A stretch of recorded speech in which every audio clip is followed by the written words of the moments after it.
तो ये 5 तत्व हमें समझना है। अभी हम इनकी परिभाषाओं में जाएंगे। ऐसा ही और एक एग्जाम्पल हम महिलाओं के लिए देते हैं, वो उनके घर के हिसाब से देते हैं। कैसे? जैसे कि भाई तुमने जो है अपने दरवाजे खिड़की ये सब खोल के रखी है। तुम स्वयं हो जीव तत्व और तुम्हारा घर है अजीव तत्व। दरवाजे खिड़कियां खुली हैं, खोल के रखी है, तो हवा तो आती है, हवा के साथ धूल भी आती है, कुत्ते बिल्लियां भी आ जाती, चूहे भी आ जाते हैं। ये सब क्या है? बोलो। ये जो धूल, चूहे, बिल्ली, कुत्ते घर में आ जाते हैं, ये क्या है? आश्रव। हवा तो चाहिए, हवा आए तो अच्छा लगता है। बात समझ रहे हैं? हवा आए तो ऑक्सीजन मिलती है, जीवन मिलता है, प्राणवायु मिलती है, तो अच्छा लगता है। किंतु धूल आए तो अच्छा लगता क्या? नहीं लगता।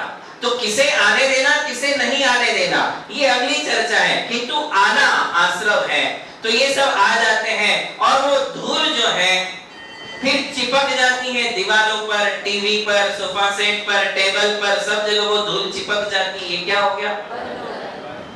ये हो गया बंध तत्व। अब जो है तुमने संवर करना है, तो तुम इन धूल को साफ करने के पहले क्या करते हो? पंखा बंद करते हो, खिड़कियां बंद करते हो, दरवाजा बंद करते हो, फिर साफ करते हो कि पहले ही साफ करते हो? कैसे साफ करते हैं हम घर को?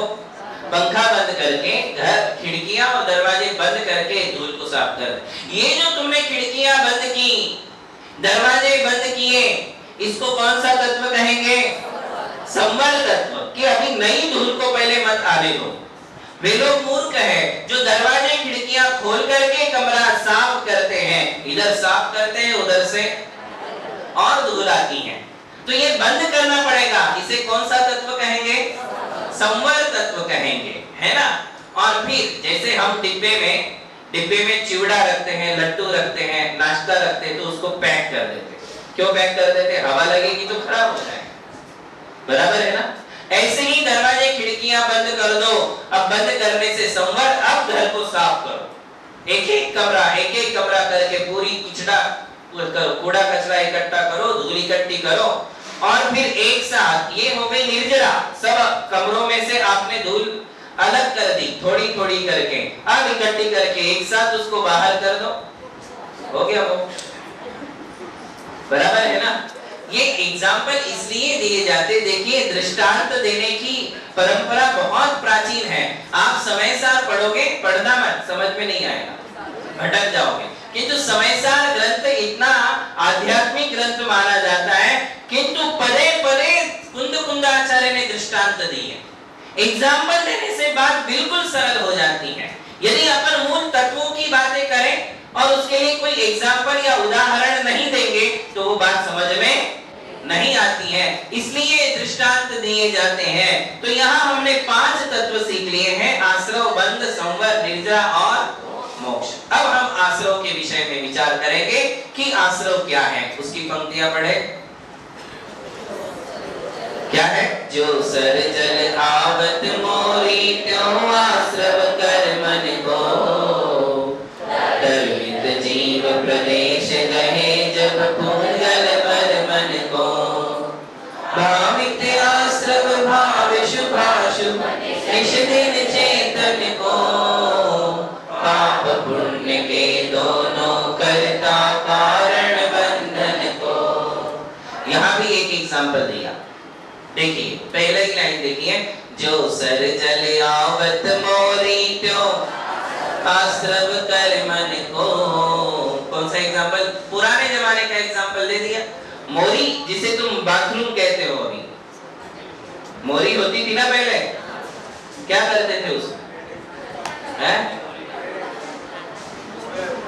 मामा जी मोरी देखी आपने? पुराने जमाने की मोरी। जो सरजल आवत मोरी, सरोवर का पानी, म्युनिसिपैलिटी का पानी जो हमारे घर में आता है, वो मोरी में आता था। कहाँ आता था? मेरे ख्याल से उस मोरी में कोई लैंड बात नहीं होती थी, वो शुद्ध रखी जाती थी। वहां पानी आता था, वही पानी इकट्ठा करके फिर घर के कामों में उसे यूज किया जाता था। तो बोले जो सरजल आवत मोरी, जैसे सरोवर का जल अपने घर में आता है, म्युनिसिपैलिटी का पानी अपने घर में आता है, किससे आता है? नल से आता है। वहां से आकर वो अपने घर में जब आता है तो नल से अपनी मोरी में आता है। आजकल आपके किचन के पास ही वो नल फिट किया जाता है और वहीं वो पानी आता है, बराबर ना? तो वो जैसे आता है ऐसे ही आश्रव कर मन को, ऐसे ही कर्मों का आश्रव होता है। कहाँ होता है? आत्मा को होता है। अब आप ठीक से समझ ले, आश्रव को समझना है। आश्रव का मतलब क्या है? तो हमने कहा था कर्मों का आना। एक्चुअली ये बच्चों को पढ़ाई जाने वाली परिभाषा है। अब हम एक्चुअली आश्रव कहते किसको है ये समझेंगे। देखिए, आश्रव का अर्थ है कि जीव जब अपने मन से, वचन से और काय से कुछ करता है, मन से सोचता है, वचन से बोलता है और शरीर से हलन चलन करता है। हलन चलन में वे सारी क्रियाएं आ गई, सुबह से शाम, जन्म से मरण तक तुमने जिन जिन कार्यों में शरीर को हिलाया है। तो सोचने से, बोलने से और हलन चलन करने से हमारे आत्मा के प्रदेशों में वाइब्रेशन होता है, उसको परिस्पंदन कहते हैं मूल हिंदी में, और इंग्लिश में उसे हम कहेंगे वाइब्रेशन। तो जब सोचते हैं, जब हम बोलते हैं, जब हम हलन चलन करते हैं, तो ऐसा करने से इस संसार में कर्मों का जो रॉ मटेरियल है, कर्मों का रॉ मटेरियल होता है कार्माण वर्गणा। देखिए शब्द नया है आपके लिए, किंतु आपके लिए समझना है कि प्रोडक्ट यदि हमारे पास है तो इसका मतलब है कि रॉ मटेरियल था। बिना रॉ मटेरियल के कभी प्रोडक्ट बाहर आने वाला नहीं है।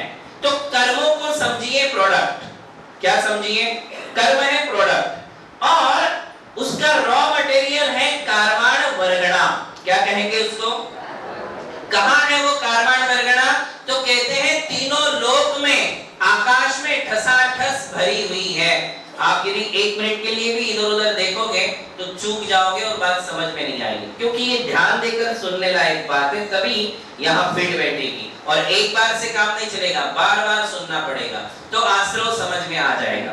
नहीं तो वही बच्चों की परिभाषा याद रहेगी जीवन भर, कर्मों का आना आश्रव है। और हम जो है मूल बात है, मूल तत्व है, वहां तक नहीं पहुंच पाएंगे। तो ये देखिए, जितने भी संसारी जीव हैं, जितने भी हैं, एकेंद्रिय से पंचेंद्रिय, चारों गति के जितने भी संसारी जीव हैं, हर जीव को हर पल कर्म का आश्रव होता है। ऐसा एक भी पल नहीं है जब कर्म आते नहीं है, कर्म का आश्रव होता नहीं है। ऐसा क्यों? क्योंकि एक भी ऐसा पल नहीं है जब हम सोचते नहीं हैं। हर पल विचारधाराएं चल रही हैं, हर पल हलन चलन चल रहा है, हर पल हम कुछ ना कुछ बोलते रहते हैं। मुंह से ही बोलते ऐसा जरूरी नहीं, किंतु हमारा मन बोलता रहता है, हम अपने आप से बोलते रहते हैं। तो हमारा मन, हमारा वचन, हमारा शरीर तीनों ही एक्टिव है। एक भी ऐसा पल नहीं जब ये तीनों में से कोई बंद पड़ जाए। भले आप सो जाते हो, सोने में भी तुम्हारे शरीर का हलन चलन चल रहा है। बात समझ में आ रही? और मन की विचारधाराएं भले ही सुषुप्त है, तुम्हें पता नहीं चलती, फिर भी वो चल रही है। और इनके कारण कर्म का क्या होगा? जब भी व्यक्ति सोचेगा, जब भी जीव बोलेगा, जब भी जीव हलन चलन करेगा, ऐसा करने से क्या होगा? आश्रव होगा। क्या बोलेंगे? आश्रव होगा। अब आश्रव क्या होगा? तो देखिए, इसको समझो। ये तीनों लोक में जितना भी आकाश है, वो आकाश कार्माण वर्गणाओं से ठसाठस भरा है। हमें लग रहा कि ये सीलिंग से लेकर फ्लोरिंग तक कुछ भी नहीं है, बिल्कुल खाली है, तुम्हें खाली लगता है, किंतु हर आकाश के प्रदेश पर ये बीच में थोड़ा भी गैप नहीं है। छहों द्रव्य उसमें निवास करते हैं। जीव भी है, पुद्गल भी है, धर्म भी है, अधर्म भी है, आकाश भी है और काल भी है। ये स्पेस खाली नहीं है। इसमें कार्बन वर्गणाएं ठसाठस भरी हैं और वो रॉ मटेरियल है। क्या है वो? रॉ मटेरियल है। अब क्या हुआ कि मैंने कुछ सोचा। क्या हुआ? मैंने कुछ बोला, मैंने थोड़ी हलन चलन की, तो यही कार्माण वर्गणा कर्म बन जाती है। क्या बन जाती है? ये कार्माण वर्गणा क्या बन जाएगी? कर्म। कार्माण वर्गणा क्या है? Raw material. कर्म क्या है? प्रोडक्ट। क्या है? कर्म प्रोडक्ट है। कैसे कर्म बन गया वो? क्योंकि तुमने सोचा। यदि तुम सोचोगे नहीं, यदि तुम बोलोगे नहीं, यदि तुम हलन चलन नहीं करोगे, तो कार्माण वर्गणा कर्म नहीं बनेगी। और ऐसा सिर्फ सिद्ध भगवान के साथ होता है, क्योंकि सिद्धों के मन नहीं, वचन नहीं और शरीर नहीं, इसलिए उनको कर्म का आश्रय नहीं। और हम सब संसारी हैं, हम कुछ ना कुछ सोचते हैं, बोलते हैं, हलन चलन करते हैं, और ऐसा करने से प्रतिपल कार्माण वर्गणा क्या बन जाती? कर्म बन जाती। अब बात यह है कि कहां की कार्माण वर्गणा कर्म बनेगी? तो कहते हैं कि तुम जहां बैठे हो तो तुमने इस स्पेस को घेरा है। क्या किया है?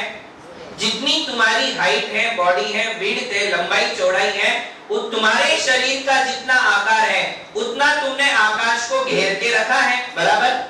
तो जितना तुमने स्पेस घेरा है वही की कार्माण वर्गणा कर्म बनती है। बाहर की कार्माण वर्गणा कर्म कभी नहीं बनेगी। बात समझ में आ रही? हम यहाँ बैठे हैं, हमारे शरीर ने जितना स्पेस घेरा है, हम बोल रहे हैं, तो यहीं की कार्माण वर्गणाएं कर्म बन रही हैं। क्या हो रहा है? कार्माण वर्गणा।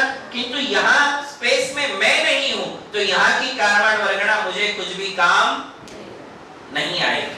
मैं इस विषय को छोड़ सकता था, किंतु मैं चाहता हूं कि थोड़ा पहली बार सुनो, तो आज सुनोगे, कभी ना कभी काम आएगा। इस विषय को ठीक से समझ लोगे तो समझ में आ जाएगा।